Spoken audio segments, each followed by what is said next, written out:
حضرت علی رضی اللہ عنہ نے فرمایا، سب سے بہترین عمل وہ ہیں جن کا مقصد اللہ کی خوشنودی حاصل کرنا ہے۔ حضرت علی رضی اللہ عنہ کا فرمان ہے، انسان کی اصل موت تب ہوتی ہے جب وہ کسی کے دل سے نکلتا ہے۔ امام علی علیہ السلام سے پوچھا گیا، کیسے پتہ چلتا ہے کہ کون زیادہ قیمتی ہے؟ امام علی علیہ السلام نے فرمایا، جس انسان میں جتنا زیادہ احساس ہوگا وہ اتنا ہی قیمتی ہے۔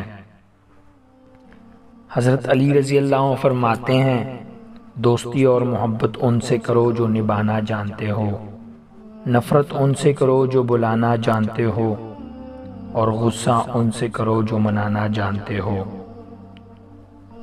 حضرت علی رضی اللہ عنہ کا فرمان ہے، تین انسان تین چیزوں سے محروم رہیں گے: غصے والا صحیح فیصلے سے، جھوٹا عزت سے، جلد باز کامیابی سے۔ حضرت علی رضی اللہ عنہ کا فرمان ہے، اولاد کی موت دل و خون جلا دیتی ہے۔